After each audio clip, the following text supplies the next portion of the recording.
My name is Ellie, and I'm 22. The text message came through just as I was adjusting my cap before walking across that stage. Decided to go to Tommy's game. Graduations are boring. You can handle this yourself. Mom. I stared at my phone while hundreds of other families cheered around me. 5 years of working 3 jobs, living on ramen, and somehow maintaining a 3.8 GPA. And not one member of my family bothered to show up. I tucked my phone away, walked across that stage alone, and made a decision that would change everything. They wanted me to handle it myself? Fine. I'd handle everything myself from now on. Where are you watching from today? Drop your location in the comments below and hit that like and subscribe button if you've ever felt completely invisible in your own family. You'll definitely want to stick around for what happened next. The irony wasn't lost on me that I was graduating with a degree in business administration while my family was watching my 19-year-old brother throw a ball around. Tommy was apparently more important than my college graduation. But then again, when wasn't he more important? I'd learned to expect this level of disappointment from them. But somehow this felt different. This was supposed to be my day. One day. Just one. I collected my diploma with a smile plastered on my face, shook hands with the dean, and posed for the photographer like I had somewhere to be afterward, like someone was waiting for me. The families around me erupted in cheers and applause, phones recording every moment, flowers being thrown. I got polite clapping from strangers who felt bad for the girl walking alone. How generous of them. After the ceremony, I sat in my dented Honda Civic in the parking lot, still wearing my cap and gown, watching families celebrate together. The Andersons were taking pictures by the fountain. The Chen family had balloons and a whole entourage. Even weird Kevin from my statistics class had his grandmother there, crying tears of joy. I pulled out my phone and did something I'd never done before. I took a selfie. Just me, in my graduation cap with the biggest fake smile I could manage. I posted it with the caption, "Did it," and waited. 15 minutes later, I had likes from classmates and professors. Nothing from my family, not even my dad. Shocking, right? That's when I realized something that probably should have occurred to me years ago. I didn't actually need them. I'd gotten through college without their help, worked every job from babysitting to waitressing to pay my own way, and somehow convinced myself that their approval would make it all worthwhile. But sitting there in that parking lot, I felt something I hadn't expected. Relief. I drove home to our cramped 2-story house where I'd grown up being the responsible one, the invisible one, the one who figured things out. I could hear the celebration before I even opened the front door. Tommy had apparently made some spectacular play that required cake, and probably presents too. Because that's what we did in the Patterson family. We celebrated Tommy. Must be nice to be the golden child. How was the thing? Mom asked when I walked into the kitchen, not even looking up from cutting cake. The thing? I repeated. Your graduation thing. I stood there for a moment, still in my cap and gown, diploma in hand. Oh, boring, just like you said. Dad wandered in with Tommy, both still in their Phillies gear. Hey kiddo, how'd it go? Fine. I was getting good at one-word answers. Tommy, to his credit, at least acknowledged what had happened. Congrats, sis. Sorry we missed it, but I had scouts there today. Coach said it was the most important game of the season. I nodded like this made perfect sense. Like my college graduation should obviously take a back seat to a college baseball game. Of course it was. Don't be dramatic, Ellie. Mom sighed. You'll have other graduations. Other graduations. Sure, Mom. I'll just collect degrees like baseball cards. That night, I sat in my room, and I used the term my room loosely since it had been converted into a storage space years ago, and made a list. A list of every birthday they'd forgotten, every achievement they'd missed, every time I'd been overlooked for something Tommy needed. It was longer than I expected. At the bottom of the page, I wrote, Ellie Patterson died today. Looking back, I probably should have seen this coming when I turned 8 and they forgot to buy me a birthday present. Not forgot my birthday entirely, that would come later, just forgot the present part. Mom handed me a $20 bill the next day and said, pick something out for yourself, sweetie. Even at 8, I knew that wasn't how birthdays worked in other families. But hey, at least I learned early how to shop for myself. The invisibility started early. I was 3 when Tommy was born, and suddenly I became the big sister who could help mommy and daddy. Help turned into responsibility, which turned into expectation, which eventually turned into being completely overlooked because I was so good at taking care of herself. When I was 10, I organized my own birthday party, sent out invitations, bought decorations with my allowance money, and made my own cake because Mom was dealing with Tommy's little league schedule. 5 kids showed up. It was actually fun, but I remember thinking it was weird that I had to plan my own party. Most kids get their parents to do that. Silly me, expecting parental involvement. By middle school, I'd perfected the art of being invisible. Not in a pathetic way, more like a survival mechanism. I got good grades, never caused problems, and somehow convinced myself that if I just did everything right, they'd eventually notice. Spoiler alert, they didn't. The Christmas I turned 14, I found all the presents under the tree labeled with names. Tommy had a pile that could have stocked a small store. Mom and Dad had gifts for each other. There was even a present for our dog, Buddy. My name appeared exactly once on a gift card to Target. Not even wrapped. Just the card in an envelope. We thought you'd prefer to pick your own stuff, Dad explained when he saw me staring at the gift card. Teenagers are so particular these days. I smiled and thanked them because that's what good daughters do. But I also started babysitting that week. Not for extra money, for escape. Other families actually talked to each other during dinner. Wild concept, I know. High school was when I really hit my stride as the family ghost. I joined student council, made honor roll every semester, and got a part-time job at Miller's Diner downtown. I was saving for college because I'd figured out early that no one else was planning to pay for it. Mom mentioned once that they'd help where they could, but somehow Tommy's travel baseball expenses always seemed more urgent than my college fund. Amazing how priorities work. Junior year, I was nominated for homecoming court. I came home excited to tell them, but they were deep in crisis mode because Tommy had gotten detention for skipping class. The homecoming thing got lost in the drama of whether this would affect his baseball eligibility. I went to the dance with friends and didn't mention it again. Why bother competing with the Tommy show? The pattern was so ingrained that I stopped noticing it. Tommy's needs came first. Always. His schedule determined family dinners. His games determined weekend plans. His college visits meant family road trips while I researched schools online in my converted storage room. When I got my acceptance letter to State University, I left it on the kitchen counter where everyone would see it. It sat there for 3 days before Mom noticed. "Oh, honey, that's nice. Did you figure out the money situation?" I had. Because of course I had. I'd applied for every scholarship I could find, taken out student loans, and planned to work through college. The same way I'd figured out everything else. "Yeah, I've got it handled." "Great. You're so good at taking care of yourself." That phrase. If I had $1 for every time I heard, "You're so good at taking care of yourself," I could have paid for college in cash. It was their excuse for everything. Why they forgot my birthday, missed my school events, and never asked about my plans. Because I was so good at taking care of myself. Convenient how that worked out for them. The worst part wasn't the neglect. It was watching how differently they treated Tommy. When he struggled with algebra, they hired a tutor. When I struggled with calculus, I figured it out myself. When he wanted new cleats, they appeared like magic. When I needed interview clothes for my first job, I saved up and bought them myself. I learned to celebrate my own achievements, comfort myself when things went wrong, and make my own decisions about everything from what classes to take to what college to attend. I became completely self-sufficient out of necessity, and they praised me for it like it was a choice. The only person who ever really saw me was Grandma Morgan, my mom's mother. She'd passed away when I was 16, but I still remembered how she'd always ask about my day, remember my favorite foods, and never miss sending a birthday card. She used to say I had her eyes and her determination. "You're going to do something special, Ellie Morgan," she'd tell me. Mark my words. By senior year, I was basically a friendly boarder who happened to share their last name.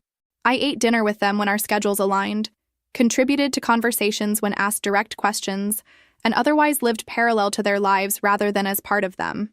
The night before I left for college, Mom hugged me and said, "We're going to miss you, sweetie, but we know you'll be fine. You always land on your feet." I almost laughed. They weren't going to miss me because they'd never really noticed I was there. And yes, I would be fine, because I'd been taking care of myself for as long as I could remember. Thanks for the vote of confidence, though. The first step was honoring the one person who'd ever really seen me. I couldn't be Ellie Patterson anymore. That girl was invisible, forgettable, the one who always came second. But I could be Ellie Morgan. Grandma Morgan had been the only one who noticed when I made honor roll, who remembered my birthday without being reminded, who actually listened when I talked about my plans. If I was going to disappear from the Patterson family, I was taking her name with me. I spent hours online researching the legal process for changing your last name. Turns out when you're over 18 and not trying to dodge debts or warrants, it's surprisingly straightforward.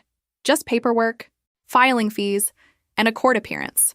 Simple enough for someone who'd been handling her own paperwork since she was 16. The beauty of changing just your surname? No newspaper publication required. The Patterson family would never think to look for Ellie Morgan. The court appearance was on a Tuesday morning. I dressed in my best interview outfit, a navy blazer I'd bought for job interviews and the confidence I'd been building for 4 years of college. The judge asked why I wanted to change my name. I want to honor my late grandmother, Your Honor. She was more family to me than my actual family. He stamped the papers without any drama. Just like that, Ellie Morgan was born legally. Walking out of that courthouse, I felt lighter somehow, like I'd shed a skin that never quite fit right. Plus, let's be honest, Ellie Morgan had a nice ring to it. Professional but approachable. The kind of name that belonged on business cards and office doors. Next was the practical stuff. New social security card, new driver's license, new bank accounts. I moved my savings, all $3,000 of it, to a new bank across town where nobody knew the old me. I kept my cell phone number because, really, who was going to call? The Patterson family certainly wasn't checking in regularly. The hardest part was telling my friend Sarah, the one person who'd actually notice I was gone. We met for coffee at our usual place near campus. "You're doing what?" She nearly choked on her latte. "Changing my name to honor my grandmother. Fresh start, new chapter." I pulled out my new driver's license and slid it across the table. Ellie Morgan. Same me, better last name. Sarah stared at the ID like it was evidence of a crime. "This seems extreme. I mean, I know your family sucks, but changing your name entirely? Just my last name. I'm still Ellie, just not a Patterson anymore. What if there's an emergency? What if something happens to your parents? Then Tommy can handle it. He's so good at being the important one." I could see her trying to understand. But Sarah had the kind of family that remembered birthdays and showed up for graduations. She couldn't comprehend what it felt like to be a supporting character in your own life story. "Promise me you'll stay in touch," she said finally. "Of course. Same phone number, same email, just a different last name on my business card someday." She laughed despite herself. "You're completely insane, but also kind of brilliant." The apartment hunt came next. I'd been living in the dorms, but Ellie Morgan needed her own space. I found a tiny studio apartment in a complex near the city. Nothing fancy, but it was mine. The lease application asked for emergency contacts. For the first time in my life, I wrote none without feeling pathetic about it. Moving day was simple since I barely owned anything. Clothes, textbooks, my laptop, and a few photos from college, carefully edited to exclude any family shots. I packed everything into my Honda and drove away from State University, from the Patterson family, from everything I'd known for 22 years. Don't worry, I wasn't running away. I was running toward something better. The apartment was smaller than my dorm room, but it felt like a palace. No Tommy's sports equipment cluttering the hallway. No conversations that stopped when I entered the room. No reminders that I was the afterthought child who was so good at taking care of herself. That night, I ordered Chinese takeout and ate it sitting on the floor since I didn't have furniture yet. My phone buzzed with a text from Sarah. "How does it feel to be Ellie Morgan?" I looked around my empty apartment, at my new driver's license on the counter, at the reflection of someone who finally had permission to put herself first. "Like coming home," I typed back. The really beautiful part was how easy it was. No one came looking for me. No frantic phone calls or missing person reports. I'd been so invisible to my own family that they didn't even notice I was gone. Mom probably assumed I was busy with post-graduation job hunting. Dad probably figured I'd call when I needed something. Tommy was definitely too wrapped up in his own life to wonder where his sister went. I got a call 3 weeks later from a number I recognized as my parents' house. For a split second, I almost answered. Then I remembered sitting alone in my graduation cap in that parking lot and let it go to voicemail. "Hi, sweetie. Just checking in. Haven't heard from you since graduation. Hope you're doing well. Love you." Mom's voice sounded exactly the same. Distracted, hurried, like she was multitasking while leaving the message. I deleted it without calling back. If they wanted to reach me, they had my number. But they'd have to actually try. That was the last time anyone from the Patterson family tried to contact me for 6 years. 6 years. Really drives home how much I was missed, doesn't it? Ellie Morgan started job hunting immediately. I targeted companies in New York City because if you're going to reinvent yourself, might as well do it somewhere that appreciates reinvention. I updated my resume, highlighting my work experience and education while carefully editing out any personal details that might connect me to my old life. The interviews went better than expected. Turns out, when you spend your whole life being overlooked, you develop excellent attention to detail and the ability to anticipate what people need before they ask for it. Skills that translate beautifully to the business world. 3 months after graduation, Ellie Morgan accepted an entry-level position with Morrison & Associates, a mid-size consulting firm in Manhattan. The salary was barely enough to cover a studio apartment in Queens and subway fare, but it was a start. And hey, at least nobody here knew I used to be invisible. I bought my train ticket to New York with cash, threw my belongings in the back of my Honda, and drove toward the city that never sleeps, toward a place where nobody knew I was supposed to be forgettable. In the rearview mirror, I watched my old life disappear. Good riddance. New York City hit me like a slap of reality wrapped in exhaust fumes and ambition.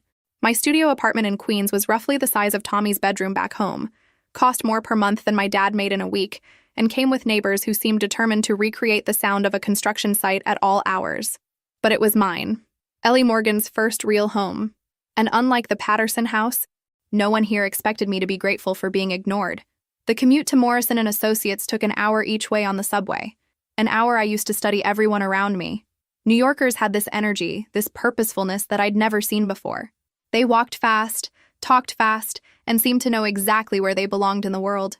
I wanted that confidence so badly I could taste it. My first day at Morrison, I wore my interview outfit again because it was literally the only professional clothing I owned.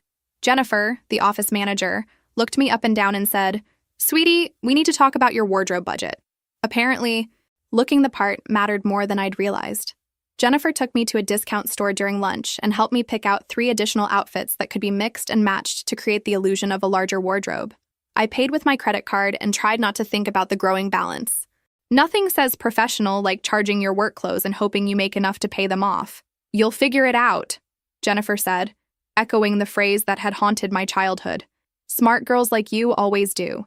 The job itself was entry-level administrative work, filing, answering phones, scheduling meetings for people who made more in a month than I'd ever seen in my life.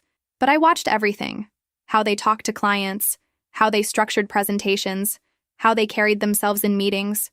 I absorbed it all like a sponge, because unlike my family, these people were actually worth studying. My supervisor, Robert Chen, was a junior associate who treated administrative staff like furniture that occasionally needed to be moved around. He'd snap his fingers when he needed something and never bothered learning my name, just called me assistant. "Assistant, I need the Morrison files." "Assistant, reschedule my 2 o'clock.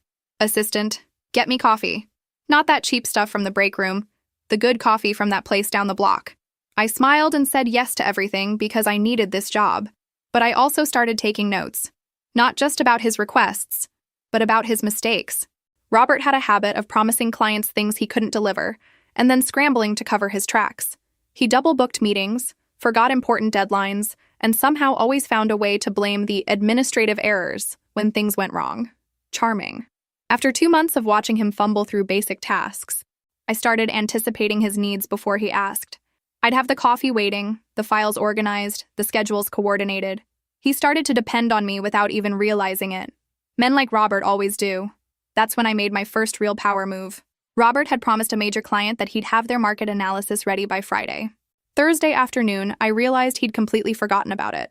The client was flying in from Chicago specifically for this presentation.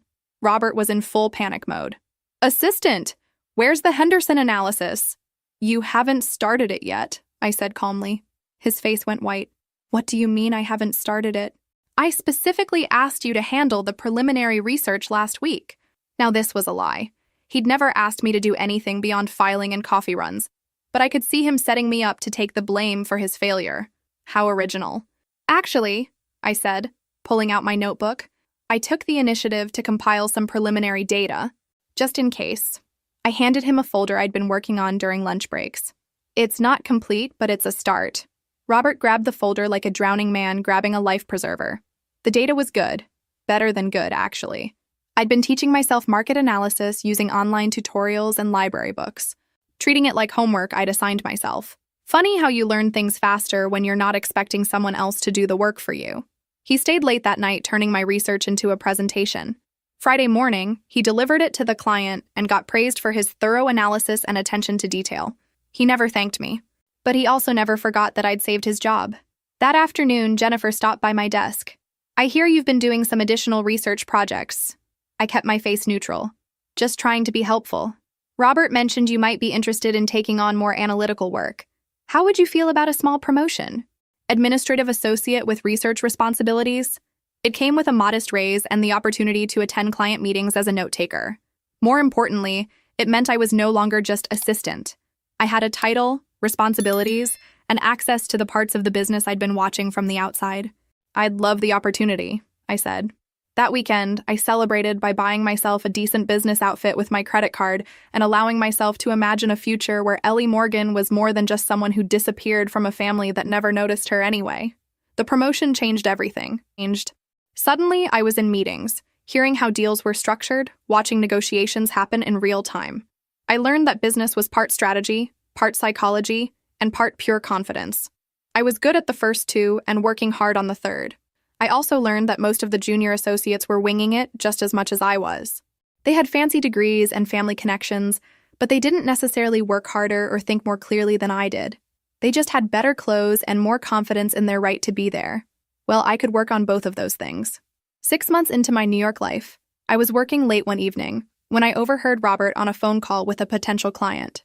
He was pitching an analysis of emerging markets in the tech sector, a project that was way beyond his actual expertise. After he hung up, I knocked on his office door. I couldn't help overhearing your conversation with Mr. Davidson. The tech sector analysis sounds fascinating. Robert looked nervous. Yeah, it'll be challenging. I've been reading a lot about emerging markets lately. Would you like me to put together some preliminary research? Relief flooded his face. That would be extremely helpful, Ellie. Very proactive of you. Ellie. He'd finally learned my name. Progress. This became our pattern.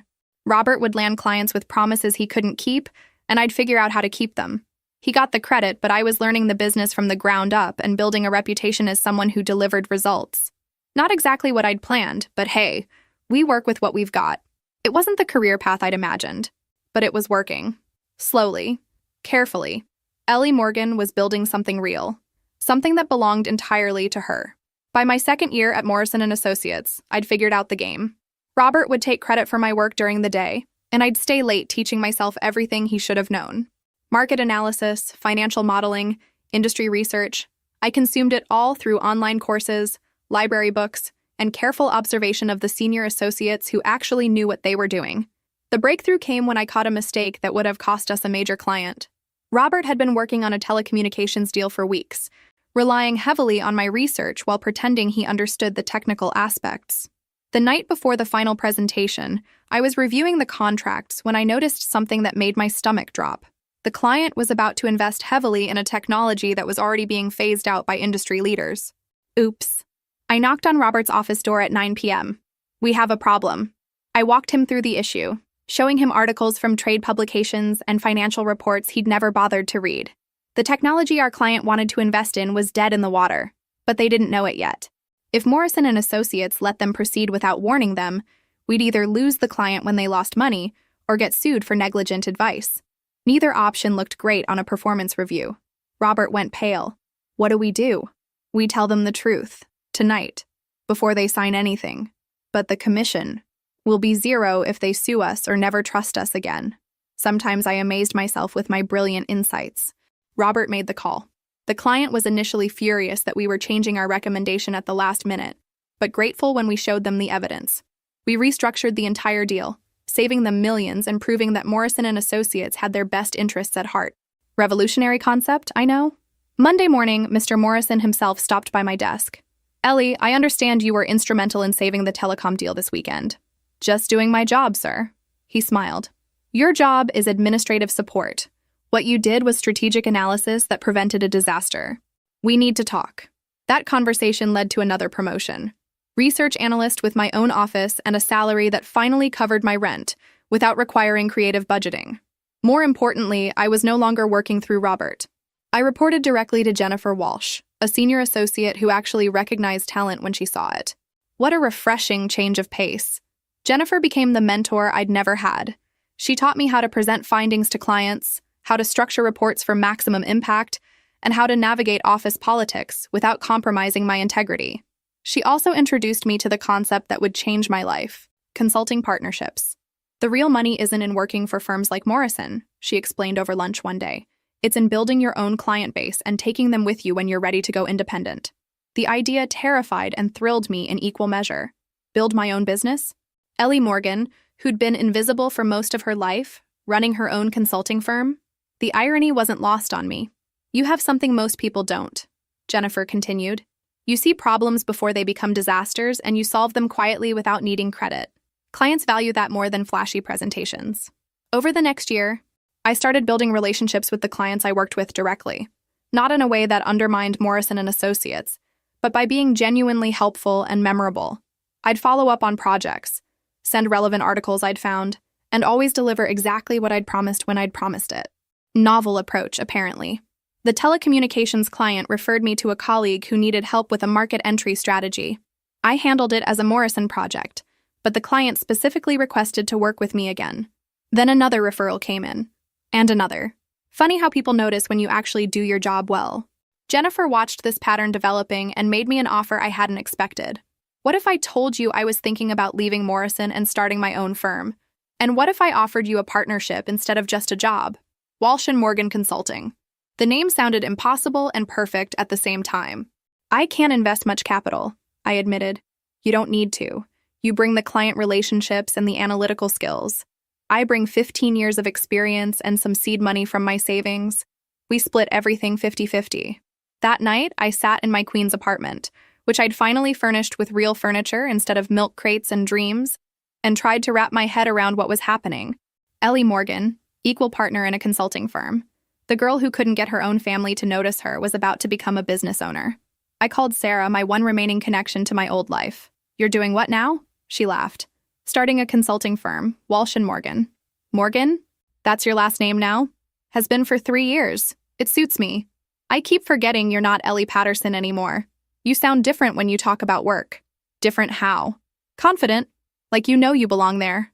6 months later, we made the jump. Jennifer and I gave Morrison and Associates our notice and opened an office in a small space in Midtown. Our first month, we had 3 clients, all referrals from people who'd specifically asked to work with me. Not bad for a girl who used to be invisible. By the end of our first year, we had 12 regular clients and a waiting list. Our specialty was helping mid-sized companies navigate market changes and avoid costly mistakes. Word spread that Walsh & Morgan could spot problems others missed and deliver solutions that actually worked. Who would have thought that paying attention to details actually mattered in business? The money was better than I'd ever imagined. Not just enough to live comfortably, but enough to save, invest, and plan for a future that belonged entirely to Ellie Morgan. I moved to a real apartment in Manhattan, bought clothes that fit properly, and started carrying myself like someone who deserved to be in the rooms where decisions were made. But the best part wasn't the money or the success. It was the respect. Clients listened when I talked. They implemented my recommendations. They referred their colleagues because they trusted my judgment. For someone who'd spent her life being overlooked, that recognition was worth more than any paycheck. 3 years into running Walsh & Morgan, we landed our biggest client yet, a tech company going through a major transition. The project was complex enough to require a full presentation to their board of directors, including some significant media presence. Ellie, Jennifer said after we'd won the contract, I think it's time we start raising our profile. Conference speaking, industry publications, maybe some media interviews. Media interviews? The idea made my stomach flip. You're the face of the analytical work. You should get credit for what you've built. I thought about that conversation for weeks. Media attention meant visibility. Visibility meant the possibility that someone from my old life might see me. After 4 years of Ellie Morgan's carefully constructed existence, was I ready to risk exposure? Then I realized something important. I wasn't hiding anymore. I'd built a life worth being proud of, and if the Patterson family happened to see it, that was their business. Ellie Morgan had nothing to hide from. Unlike some families I knew, my success was actually earned. Schedule the interviews, I told Jennifer. It's time. The Forbes interview changed everything. Not because I said anything revolutionary, but because sometimes the right story finds you at exactly the right moment. Young Entrepreneurs Reshaping Business Consulting was the headline, with a photo of me in my office overlooking Manhattan. The journalist Rebecca Santos had been impressed by our client retention rate and the fact that we'd grown 200% year over year while maintaining our boutique approach. Most consulting firms scale by adding junior staff, she'd noted. You've maintained quality by being selective about clients. That's unusual for someone your age. I'd rather solve the right problems really well than create new problems by growing too fast, I'd answered. Amazing how that concept confuses people. The article quoted that line and went into detail about our approach to preventive consulting, identifying issues before they became crises. It mentioned our success with the tech company transition and included a sidebar about how we'd saved clients collectively over $30 million in bad investments. I looked professional in the photo, confident, like someone who belonged in a Forbes article. Certainly more successful than anyone who'd sat in a graduation cap alone 6 years ago. The morning it published online, my assistant knocked on my office door with an expression I couldn't read. "Ellie, you have about 30 interview requests and your phone hasn't stopped ringing." Within a week, I was fielding calls from companies 3 times larger than any we'd worked with before. Harvard Business Review wanted to feature our methodology in their next issue. CNBC booked me for a segment about emerging trends in strategic consulting. Apparently, preventing disasters was a hot topic. Who knew? "You realize what this means," Jennifer said as we reviewed the new client inquiries. "We're not a small firm anymore. Not if we take even half of these contracts." She was right. The Forbes article had positioned Walsh & Morgan as innovators, rather than just another consulting company. Companies were coming to us specifically because they'd read about our track record of preventing disasters, rather than just managing them after they happened. The CNBC interview was scheduled for a Tuesday morning. I spent the weekend preparing, practicing sound bites about our philosophy, and rehearsing answers to probable questions. Jennifer helped me pick an outfit that read as "successful but approachable," and coached me on speaking in television-friendly time chunks. "Remember," she said as we reviewed my talking points one final time, "you're not Ellie, the girl who disappeared from her family. You're Ellie Morgan, founding partner of Walsh & Morgan Consulting. Own that." The interview took place in CNBC's Midtown studio. I'd been nervous, but once the cameras started rolling, I felt oddly calm. The anchor, Michael Roberts, asked smart questions about our growth strategy and the emerging trends we were seeing in the market. "What advice would you give to other young professionals looking to start their own firms?" "Don't wait for permission," I heard myself say. "Don't wait for someone else to validate your ideas or give you a platform. If you see a problem that needs solving and you know how to solve it, start solving it. The credibility comes from the results." That sounds like the voice of experience. I suppose it is, though I'd recommend getting your family's support first if you're lucky enough to have that. The slight edge in my voice was probably lost on viewers, but it felt good to say. After the interview, the producer mentioned they'd received several calls during the segment from viewers asking for our contact information. "That doesn't usually happen with business interviews," she said. "You clearly struck a nerve." The segment aired that evening. I watched it from my apartment with a bottle of wine and a growing sense of unreality. There I was on national television talking about business strategy like I'd been doing it my whole life. The confident woman on screen bore no resemblance to the invisible girl who'd sat alone in a graduation cap 6 years earlier. My phone started buzzing almost immediately after the segment ended. New client inquiries, interview requests, and congratulations from colleagues. But there was one call I almost didn't recognize. Sarah. "Oh my God, Ellie, I just saw you on CNBC. Pretty surreal, right?" "Surreal. You looked like you belonged there. You looked so professional, successful." "I am professional and successful." It felt good to say that without qualifying it. "I know, but seeing you on TV made it real somehow. My roommate was watching with me and she was like, 'Wait, you know her?' I felt like a celebrity by association. We talked for an hour, catching up on her life and mine. She'd gotten married, moved to Denver, and was working as a marketing coordinator for a nonprofit. Normal life progression for someone who hadn't reinvented herself completely. "Can I ask you something?" she said toward the end of the call. "Sure. Do you ever miss it? Being part of a family, I mean? Having people who knew you before you were successful?" I looked around my apartment. My successful, carefully curated, completely independent life. I miss the idea of having a family that cared about me. But I never actually had that, so I can't miss something that didn't exist. That's incredibly sad. Or incredibly freeing. Depends on your perspective. After we hung up, I sat by my window looking out at the Manhattan skyline. Somewhere out there, maybe my family had seen the interview. Maybe they'd recognized the daughter and sister they'd forgotten about. Maybe they were wondering how invisible Ellie Patterson had become Ellie Morgan, successful businesswoman. The thought didn't upset me the way it might have a year ago. If they'd seen it, they'd seen what they'd missed out on by never bothering to notice me. Their loss, not mine. But I also realized something else. I wasn't completely free of them yet. Part of me still cared what they might think, still wondered if they'd finally be proud of what I'd accomplished. That bothered me more than I wanted to admit. After everything, some small part of me was still that girl waiting for approval. Have you ever experienced something amazing and realized you still cared about people who'd never cared about you? Drop a comment below about how you handled it, and don't forget to hit that like button if you're enjoying Ellie's journey. Ellie Morgan had built an incredible life, but she wasn't quite finished becoming herself. The real test would come when the past finally caught up with the present. And based on how much attention that Forbes article was getting, that confrontation might be coming sooner than I'd expected. The success from the Forbes article and CNBC interview created a snowball effect I hadn't anticipated. Within 6 months, Walsh & Morgan had doubled in size, moved to a larger office in a prestigious building, and I was being invited to speak at conferences across the country. Not bad for someone who used to be professionally invisible, but the real game changer came when Marcus Wellington called. Wellington Industries was a Fortune 500 company facing a crisis that had already cost them 2 CEOs and hundreds of millions in lost revenue. Their board had seen my CNBC interview and wanted to know if I thought their situation was salvageable. Most consulting firms we've talked to want to restructure everything, Marcus explained during our first meeting. Massive layoffs, complete reorganization, the whole disaster playbook. But you specialize in prevention, not cleanup. What would you have done differently 6 months ago? I spent 2 weeks analyzing everything they'd done wrong, which was considerable. They'd ignored market shifts, dismissed customer complaints, and made strategic decisions based on wishful thinking rather than data. But underneath all the mistakes, the core business was still sound.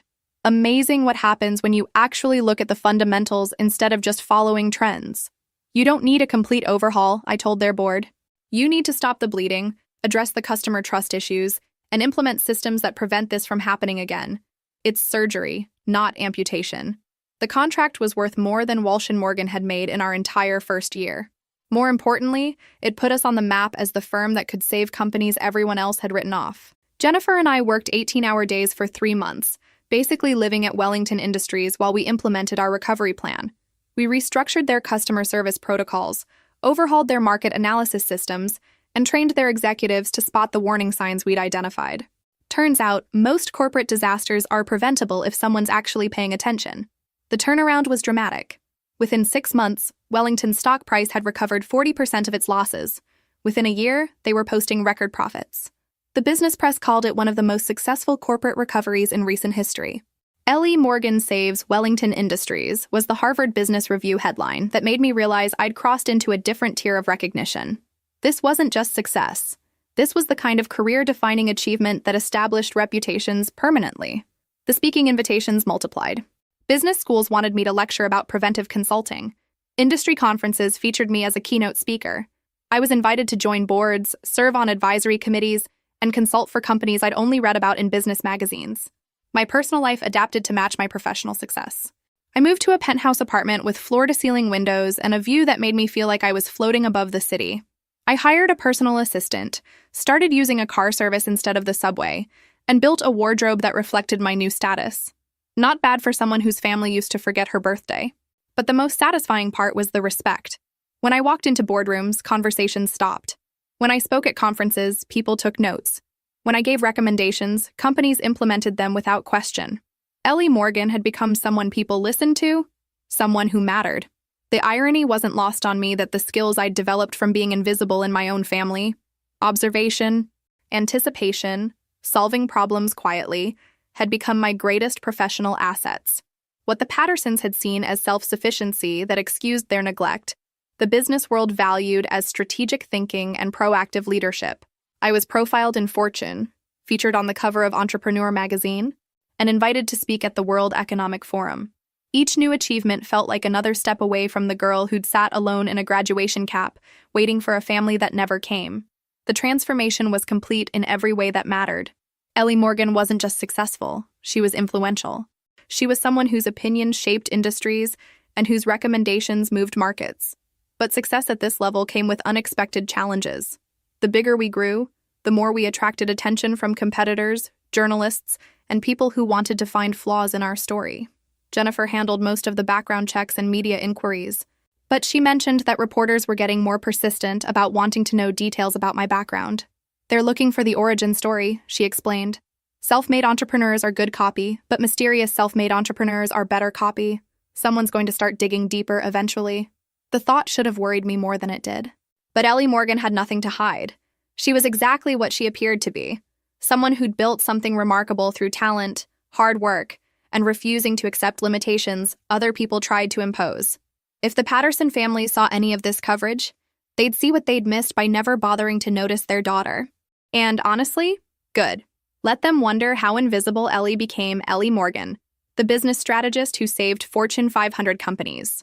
That evening, I stood in my penthouse office looking out at the Manhattan skyline. Somewhere out there, in boardrooms and corner offices, executives were implementing strategies I'd developed. Companies were avoiding disasters because they'd learned to spot the warning signs I'd taught them to recognize. Tomorrow, I had meetings with 3 potential new clients and a conference call with an international company that wanted to establish preventive consulting protocols across all their divisions. Next week, I was flying to London for a speaking engagement that would establish Walsh & Morgan's European presence. 6 years ago, I'd been invisible to my own family. Now I was reshaping how major corporations approach strategic planning. The journey from Ellie Patterson to Ellie Morgan was complete. But I had a feeling the most interesting chapters were still ahead. What do you think will happen next? Drop your predictions in the comments below. And make sure you're subscribed so you don't miss the dramatic conclusion of this transformation story. The phone call that changed everything came on a Wednesday morning while I was reviewing contracts in my office. My assistant buzzed through with an unusual request. Ellie, I have a producer from 60 Minutes on the line. They want to do a segment about the Wellington Industries turnaround and the rise of preventive consulting. They're specifically interested in you as the face of this new approach. 60 Minutes. The most watched news magazine in America. The show that could make or break reputations with a single segment. No pressure at all. Tell them I'll call back in an hour, I said, needing time to think through the implications. This wasn't a business publication or a brief cable news interview. This was primetime television.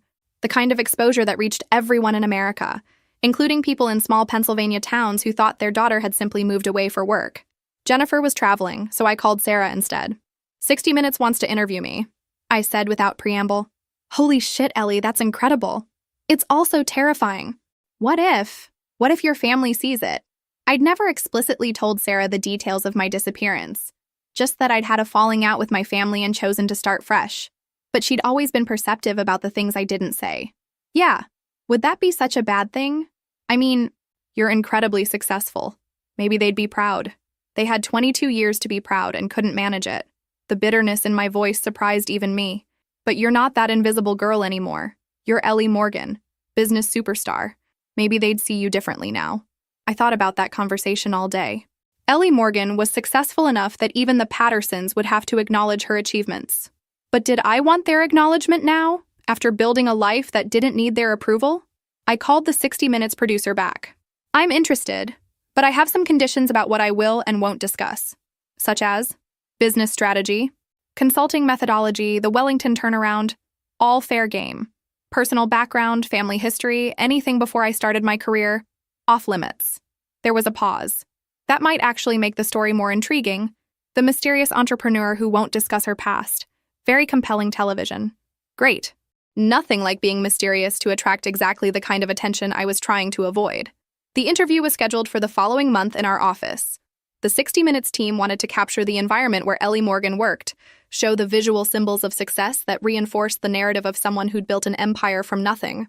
They spent 3 days filming, interviews, office shots, meetings with clients who agreed to be featured. The correspondent, Margaret Chen, was thorough but respectful of my boundaries.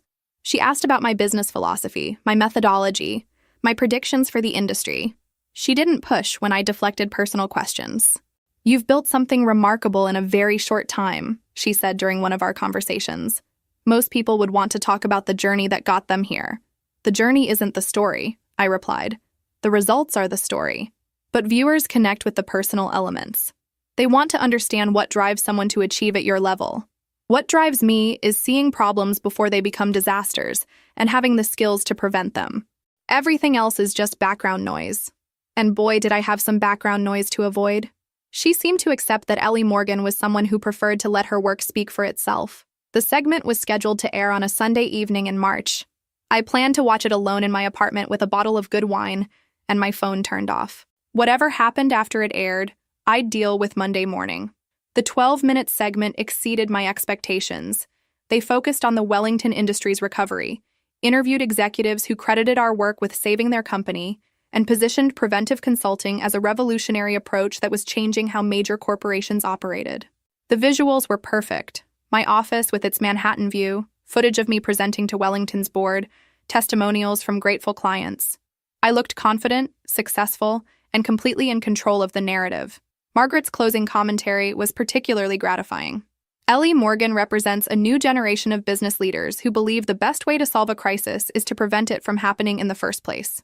Her approach has already saved her clients hundreds of millions of dollars and may well change how American businesses approach strategic planning. The segment ended with a shot of me in my office, looking out at the city skyline. The image of someone who'd conquered New York through talent and determination. My phone started ringing before the credits finished rolling. New client inquiries, interview requests, congratulations from colleagues. Walsh & Morgan's website crashed from traffic volume. My assistant would have dozens of messages waiting Monday morning. But there was one call I answered immediately. Sarah was crying. "Ellie, that was incredible. You looked so professional, so successful. I'm so proud of you. Thanks. Though I'm starting to think I should have kept a lower profile."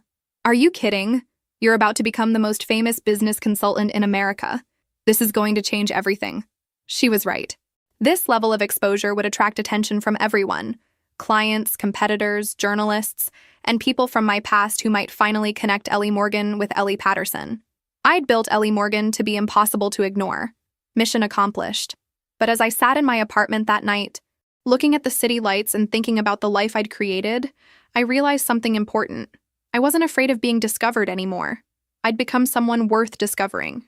If the Patterson family saw that segment and recognized their forgotten daughter, they'd see what they'd lost when they chose Tommy's baseball game over my college graduation.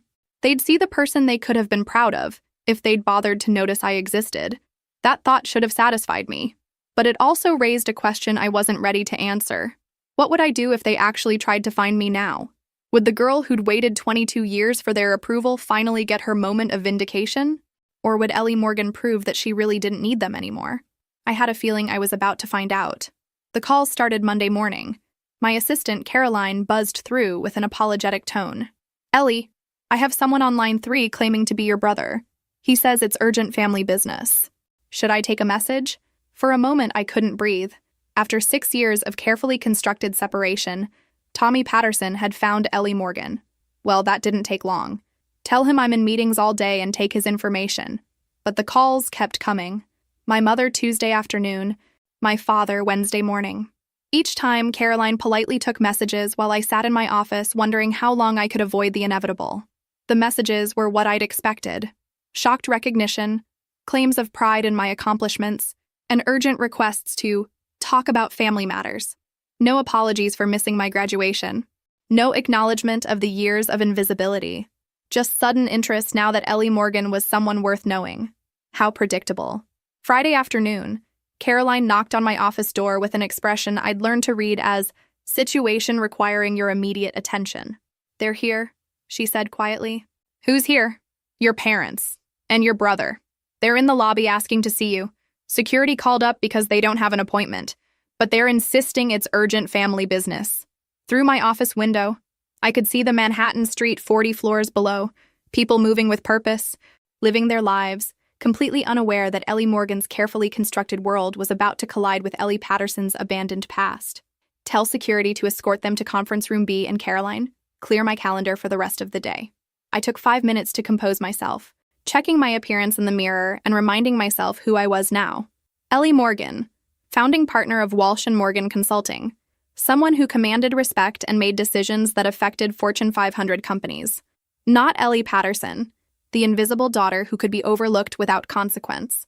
They were standing by the conference room windows when I walked in, looking out at the view that represented everything I'd built. My mother had aged, her hair completely gray now. My father looked smaller somehow, less imposing than he'd seemed when I was 22. Tommy had filled out, no longer the teenager whose baseball games had been more important than my graduation. "Ellie," my mother breathed, turning toward me with tears in her eyes. "Ms. Morgan," I corrected, taking a seat at the head of the conference table. "And you are?"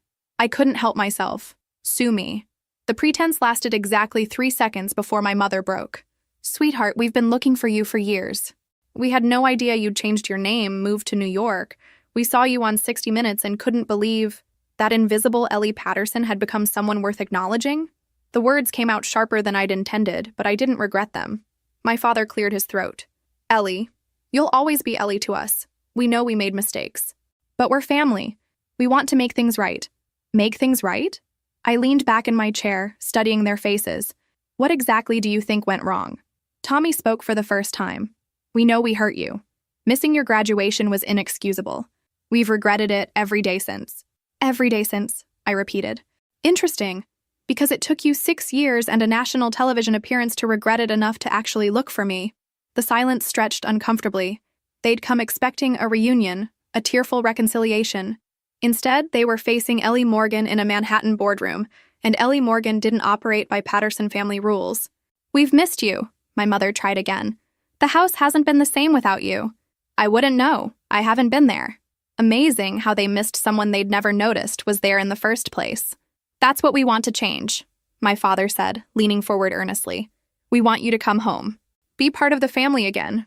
I almost laughed. After 6 years of building a life without them, they thought I'd abandon everything to return to being invisible in their small Pennsylvania town. And why would I do that? Because we're family, Tommy said, as if that explained everything. Family, I repeated, tasting the word. Tell me, Tommy, what position did you play in high school? He looked confused. Shortstop, you know that. What's my favorite color? Another pause. When's my birthday? The silence was deafening. You want me to come home to be part of a family that doesn't know my birthday, but remembers your baseball position from a decade ago? The irony was almost poetic. My mother's face crumpled. We know we weren't perfect parents. Perfect? I stood up, moving to the window. You forgot I existed unless you needed something. You missed every important moment of my life. You literally chose Tommy's college baseball game over my college graduation. We explained that, my father said defensively. There were scouts. There were always scouts. There was always something more important than whatever Ellie needed. I turned back to face them. But here's what's interesting. You found Ellie Morgan. You tracked down my business, figured out how to get past security, and demanded to see me immediately. When it mattered to you, when you wanted something, you figured out how to find me. We wanted to reconnect with our daughter, my mother said. Your daughter. Right. I walked back to the table. Tell me about your daughter. What has she accomplished? What is she passionate about? What are her goals? More silence. You don't know, do you? You know Ellie Morgan from television, but you don't know your daughter, because you never bothered to learn who she was. Tommy tried a different approach. Look, we're proud of what you've accomplished. This business, your success, it's incredible. Now you're proud. Now that I'm someone other people recognize? The timing was fascinating. Really. We were always proud, my mother insisted. I opened my laptop and pulled up my calendar. I have meetings scheduled with 3 Fortune 500 CEOs next week. I'm flying to London next month for a consulting contract worth more than most people make in a lifetime. 60 Minutes wants to do a follow-up segment about the industry changes my work has created. I closed the laptop and looked at each of them in turn. Ellie Morgan is busy. Ellie Morgan matters. Ellie Morgan has people who value her time and expertise. I stood up again, smoothing my skirt. Ellie Patterson was invisible. Ellie Morgan is impossible to ignore. That's not an accident. That's a choice I made when I decided to stop waiting for you to notice I existed. We want to help you, my father said suddenly. Support your business. Invest in your success. The words hung in the air like a bad smell. I stared at him, processing what he'd just offered. The audacity was genuinely breathtaking. Invest in my success? We've done well for ourselves over the years, he continued, missing the ice in my voice entirely. We could provide capital for expansion, help you grow even faster. My mother nodded eagerly. We know we missed out on supporting you before, but we can make up for it now. Families should support each other. Tommy jumped in with what he probably thought was helpful enthusiasm. Dad's construction company has been really successful. We could easily invest a few $100,000 in your consulting firm. A few $100,000. In Walsh & Morgan, which was already worth 8 figures and growing. I had to bite my lip to keep from laughing. Let me understand this correctly, I said, walking back to my seat. You want to invest money in my business? Exactly, my father said, relief flooding his voice. We can be partners. Real family partners. And in exchange? In exchange, you come home. We rebuild our relationship. You can run your business from anywhere these days, right? Technology makes location irrelevant. I sat down slowly, my mind racing through the implications of what they were proposing. They wanted to buy me back, purchase a relationship with Ellie Morgan by investing in her success. The business world had taught me to recognize a hostile takeover when I saw one. You think I need your money? Everyone can use more capital, Tommy said. Even successful businesses need investors. That's true, I agreed. Businesses do need investors. Good ones. I opened my laptop again and pulled up Walsh and Morgan's financial reports. The numbers I was about to share weren't public knowledge, but my family was about to learn exactly what they'd missed out on by ignoring me for 6 years. Our revenue last year was $18 million, I said casually, watching their faces. Profit margin was 42%. We have $38 million in client contracts already signed for this year, with a waiting list of companies requesting our services. The color drained from my father's face. Our European expansion launches next month with offices in London, Paris, and Frankfurt. Our Asia-Pacific division opens in Singapore this fall. By the end of next year, Walsh & Morgan will be the largest preventive consulting firm in the world. I closed the laptop again. We don't need investors. We turn down investment offers weekly from firms that want to buy us out for amounts that would make your construction company look like a lemonade stand. The silence in the room was different now. Not uncomfortable, but stunned. The company you want to invest a few $100,000 in, I continued, is worth approximately $85 million. My personal net worth is just over $22 million. Tommy's mouth actually fell open. At least someone in my family was finally impressed by something I'd accomplished.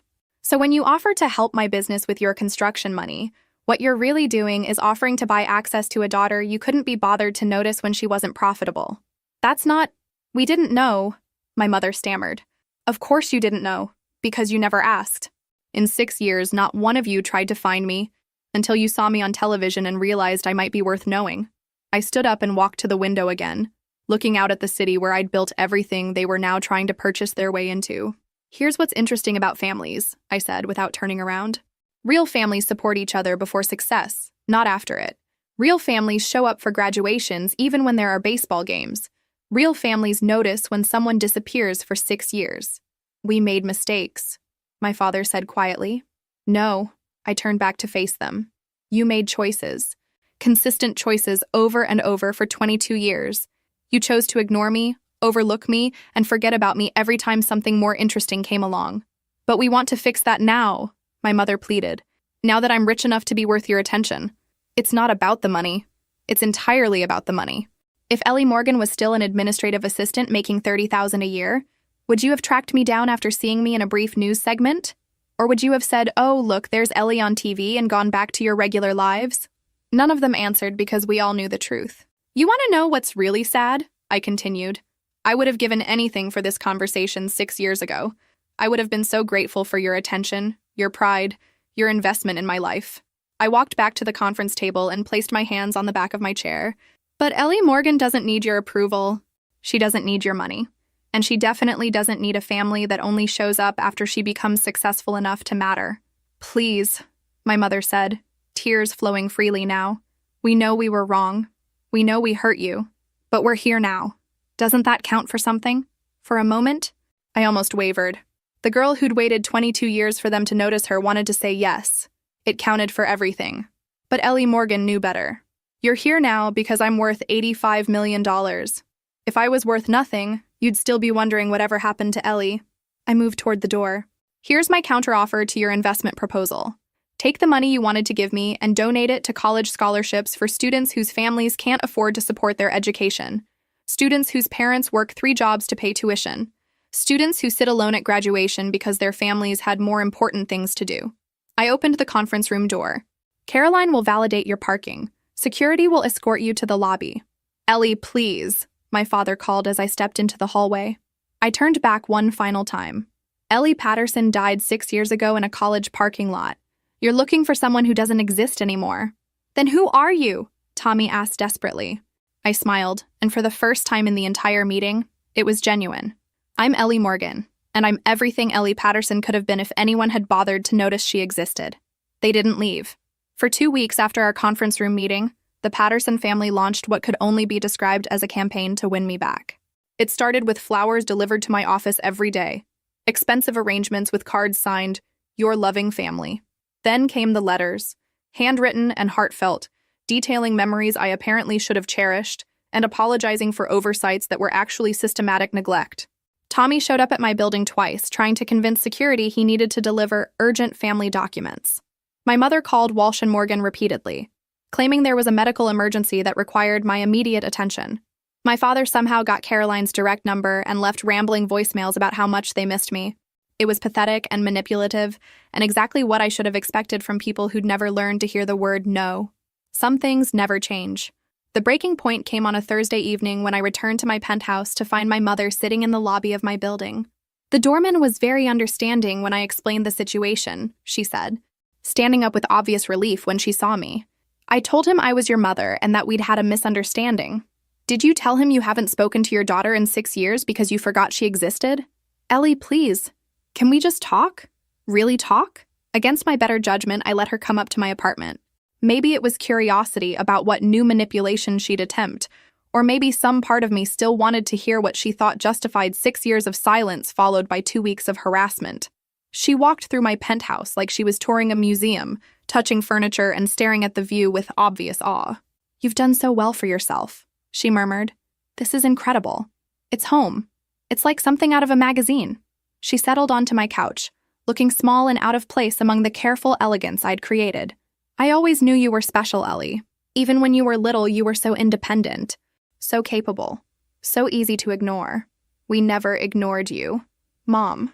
I sat across from her, my patience already thin. Can we skip the rewriting history part of this conversation? We both know what my childhood was like. She was quiet for a moment, staring at her hands. I know we weren't perfect parents, but we did love you. You loved the idea of having a daughter who didn't require any attention. That's not fair, isn't it? I leaned forward. When was the last time you called me before seeing me on television? You changed your name. When was the last time you tried to find me? Asked mutual friends? Searched online? Hired a private investigator? When was the last time you wondered if I was safe, happy, alive? The silence stretched between us. We assumed you were fine. You always landed on your feet. There it is. The excuse that justified 6 years of not caring whether your daughter existed. Some patterns never break. My mother started crying then, the kind of desperate tears that are supposed to make you feel guilty for causing pain. I want my daughter back, she sobbed. I want us to be a family again. Your daughter is dead, I said quietly. She died in a parking lot 6 years ago when she realized her family would rather watch a baseball game than celebrate the biggest achievement of her life. Don't say that. It's true. Ellie Patterson, the girl who waited 22 years for you to notice her, is gone. Ellie Morgan took her place. I stood up and walked to the window, looking out at the city lights. You know what's funny? I spent so many years trying to figure out what was wrong with me, why I couldn't earn your attention, your pride, your basic acknowledgement. I thought if I just worked harder, achieved more, caused fewer problems, you'd finally see me. I turned back to face her. But there was never anything wrong with me. The problem was that you were looking for reasons not to care rather than reasons to notice. That's not true, isn't it? Every achievement was dismissed because I was so independent. Every disappointment was my responsibility to handle because I was so capable. Every missed birthday or forgotten event was acceptable because I understood that other things were more important. My mother wiped her eyes with a tissue from her purse. We made mistakes. But families forgive each other. Families work through problems together. Families do work through problems together. I agreed. But this isn't a problem that can be worked through. This is 22 years of systematic neglect followed by 6 years of complete indifference. You didn't even notice I was gone until I became successful enough to be worth noticing. We noticed... When? When exactly did you notice? Another long silence. We saw you on 60 Minutes and realized that you'd missed out on claiming credit for someone successful. That's what you realized. I walked back to where she sat, looking down at the woman who'd given birth to me but never bothered to know me. Here's what's going to happen. You're going to leave my apartment, my building, and my life. You're going to stop calling my office, stop sending flowers, and stop harassing my staff. You're going to go back to Pennsylvania and live the life you chose when you decided I wasn't worth your attention. You can't mean that. I absolutely mean that. Ellie Morgan doesn't have time for people who only care about her because she's profitable. Ellie Morgan surrounds herself with people who valued her before she was worth $22 million. I walked to the door and held it open. This is goodbye, not see you later or let's keep in touch. This is goodbye forever. My mother stood up slowly, her face stricken. You'll regret this. Family is forever. Money and success don't last, but family is always there. I almost laughed at the irony. You weren't there for graduation. You weren't there for birthdays. You weren't there when I moved to a new city, started a business, or built the life you're now trying to buy your way into. You weren't there for any of it. I gestured toward the hallway. The only thing family is forever guaranteed to do is disappoint you when you need them most. Ellie Morgan learned that lesson and moved on. She walked to the door but stopped in the threshold. I'll always be your mother. Biology doesn't make you family. Care does. And you stopped caring about me long before I stopped being Ellie Patterson. After she left, I poured myself a glass of wine and sat by the window, looking out at the Manhattan skyline, the city that had welcomed Ellie Morgan and never once made her feel invisible. My phone buzzed with a text from Sarah. Saw the news about your family finding you. How are you handling it? I typed back. They didn't find me. They found Ellie Morgan. There's a difference. For the first time in 6 years, I felt completely free. The girl who'd waited for their approval was finally, truly dead. Ellie Morgan was all that remained. And Ellie Morgan had better things to do than waste time on people who only loved her when she was worth loving. 6 months later, I was standing in the boardroom of Wellington Industries, watching their CEO present the quarterly results that proved our preventive consulting had saved them over $150 million in potential losses. The success was so significant that other Fortune 500 companies were restructuring their entire strategic planning processes to implement our methodologies. Ellie, Marcus Wellington said as the meeting concluded, I hope you know that you didn't just save our company. You revolutionized how we think about business entirely. The compliment should have felt satisfying, but mostly I felt grateful. Grateful for the work that challenged me, the colleagues who respected me, and the life I'd built that had nothing to do with winning approval from people who'd never deserved my effort. That evening, I was cleaning out my desk when Caroline knocked with an envelope that had been delivered by messenger. No return address, she said, but the delivery service said it was urgent. Inside was a newspaper clipping from a small Pennsylvania paper. Local business owner expands construction company. The article featured my father standing next to a new building, discussing his success and mentioning his family, my wife Diane, my son Tommy, and my daughter who works in business in New York. No name, just my daughter who works in business. Even after everything, after seeing me on national television and tracking me down in Manhattan, I was still just a vague reference in their lives. Not Ellie Morgan, successful entrepreneur. Not even Ellie Patterson, the daughter they'd lost. Just my daughter who works in business. The consistency was almost admirable. I threw the clipping in the trash and felt nothing but relief. The real celebration came the following week, when Jennifer and I signed the contracts for our international expansion. Walsh and Morgan Consulting would have offices in 8 countries within 2 years, with me overseeing the global strategy division. You realize what this means, Jennifer said as we left the lawyer's office. You're about to become one of the most influential business strategists in the world. I corrected. We're about to become influential. Ellie, you built this. I helped. But this success story belongs to you. That night, I hosted a small dinner party in my penthouse for the people who'd supported Ellie Morgan's journey. Jennifer, Sarah, who'd flown in from Denver, Caroline, and a few other colleagues who'd become genuine friends. People who knew me, valued me, and showed up when it mattered. To Ellie Morgan, Jennifer raised her glass, who proved that the best revenge is a life so successful it makes your past irrelevant. To chosen family, I countered, looking around the table at faces that had become more familiar and important than the ones I'd been born into. To people who notice you before you're worth noticing. As the evening wound down and guests began leaving, Sarah lingered behind. Can I ask you something? She said as we stood by the window overlooking Manhattan. Always. Do you ever wonder what would have happened if your family had shown up to your graduation? I considered the question seriously. Honestly, I think I would have spent my whole life trying to earn their approval instead of building something that didn't need it. So you're grateful it happened the way it did? I'm grateful I learned early that their approval wasn't worth having. And I truly meant it. Sarah hugged me goodbye with tears in her eyes. I'm so proud of you, Ellie. Not because you're successful, but because you became exactly who you were meant to be. After everyone left, I sat alone in my penthouse office working on a presentation for the World Economic Forum. Tomorrow, I'd be addressing global business leaders about the future of strategic consulting. Next month, I was keynoting a conference in Tokyo. Next year, Walsh and Morgan would likely be acquired by a major consulting firm for a sum that would make me one of the wealthiest self-made women in America. The life Ellie Morgan had built was beyond anything Ellie Patterson could have imagined sitting alone in that college parking lot 6 years ago. My phone buzzed with a text from an unknown number. Saw your picture in Forbes. Very proud. Dad. I deleted it without responding. The girl who'd waited 22 years for those words was gone. Ellie Morgan didn't need pride from people who'd offered it too late, and for all the wrong reasons. I finished my presentation, poured myself a final glass of wine, and stepped onto my terrace. The Manhattan skyline sparkled below, each light representing someone pursuing their own version of success and significance. Somewhere out there, other young women were sitting in parking lots, wondering why they weren't worth their family's time. Somewhere, other daughters were learning to be invisible in their own homes. Somewhere, other girls were accepting that they were good at taking care of themselves because no one else cared enough to try.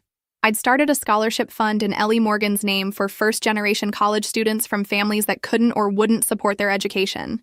I'd spoken at women's business conferences about building success without traditional support systems. I'd hired young women who reminded me of my younger self and made sure they knew their contributions mattered. Ellie Morgan had become someone who noticed people who needed noticing. Someone who showed up when it mattered. Someone who proved that the family you choose could be more powerful than the one you're born into. The transformation was complete. The girl who'd been invisible had become impossible to ignore. The daughter who'd been forgotten had built a legacy that would be remembered long after the people who'd overlooked her were gone. If this story resonated with you, make sure to like and subscribe for more real-life journeys of transformation and resilience. Remember that your worth isn't determined by who notices you. It's determined by what you build when you finally notice yourself. Sometimes the best thing that can happen to you is realizing you don't need the approval you've been chasing. Sometimes disappearing is the first step toward becoming visible. Ellie Morgan knew that now, and she'd never be invisible again.